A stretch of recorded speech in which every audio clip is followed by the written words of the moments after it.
Hello guys, good morning. Welcome to my mini vlog. So, ayan guys, kakagising ko lang.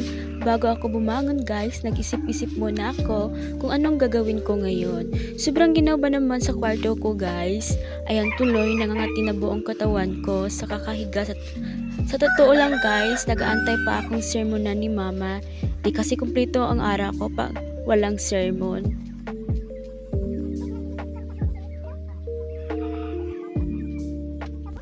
Ay, ang sarap ba naman gumising nang walang pasok. Actually guys, hindi pa ako bumangon dyan kasi wala naman talaga akong pasok. Kaya tinawag ako ni mama, kaya bumangon na ako guys kasi baka mapagalitan ako.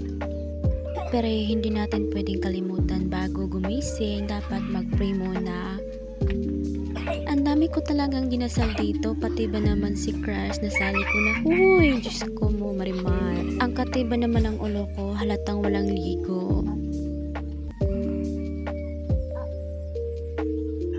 At syempre, hindi natin pwedeng kalimutan yung ginagawa natin bago gumising, yung sumasayaw ng TikTok. Iwan ko ba talaga guys kung anong sayaw yan, nakita ko lang yan sa TikTok.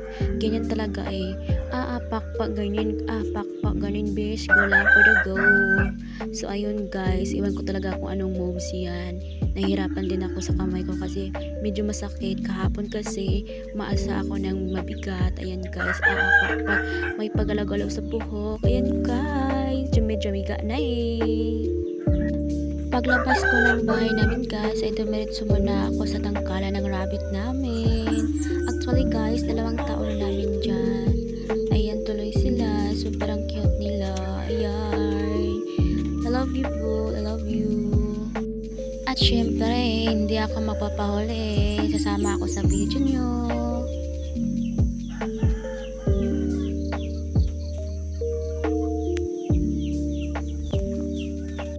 Pagkatapos kong bumisita sa rabbit namin, ayan, uminom muna ako ng tubig. Ginagawa ko talaga yan bago ako gumising. Ayan, 1 baso sa 1 oras. So ayan, lumabas muna ako sa bahay at nakita ko yung alagang manok ng kapitbahay namin. Nagtataka kayo guys kung bakit madilim. Actually, umaga pa yan eh, mga 4 AM pa yan. Ayan, yan yung tanawin namin dito sa bahay namin. Sobrang ginaw guys. Hindi talaga pwede pag wala kang jacket. Bumalik ako sa kusina at nakita ko yung mga hugasin. My God, mapapalaban tayo mamaya. Ayan guys, yung ano namin, dyan kami nagsasaing.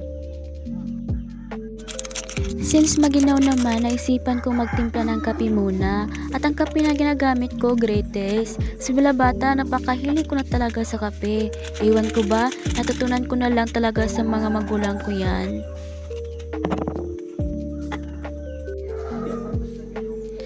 At ayan, nilagyan ko ng mainit na tubig upang ako'y makapagkape na.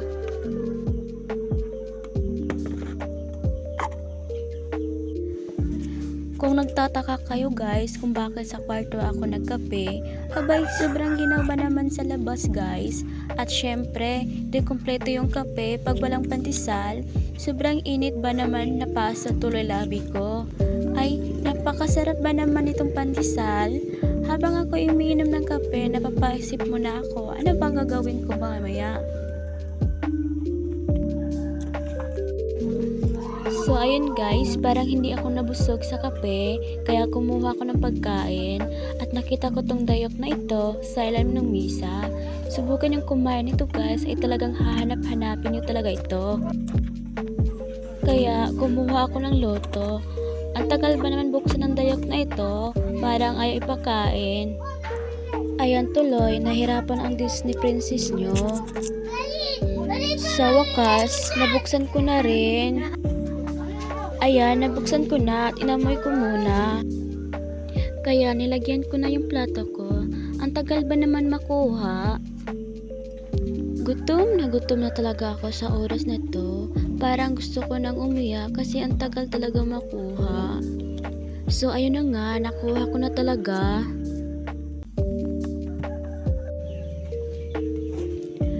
Ang Sarap talaga ng pagsubo ko. Amoy na amoy ko na yung ulam ko.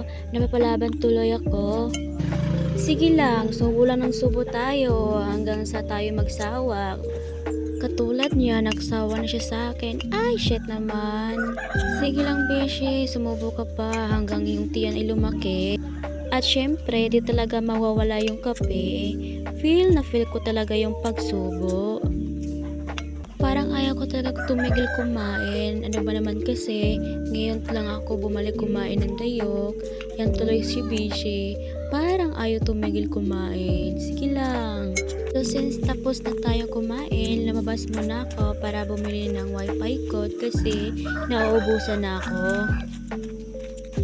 At saktong paglabas ko ay nakita ko si Ate Tere. Shoutout sa iyo, Ate Tere. So ayun guys, hintay ko muna matapos si ate. So habang ako naghihintay, nireveal ko muna yung maganda kong tsinelas. Ayan guys. So binigyan na ako ng wifi code. Ang saya ko talaga. Inaantay ko muna yung sukli ko, baka maiwan, sayang. So ayun guys, nakuha ko na yung sukli. At ako'y papauwi na.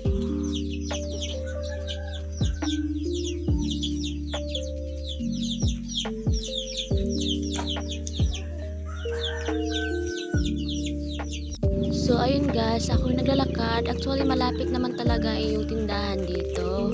Ako'y nakarating na sa bahay. Ayun lang po. Salamat. God bless.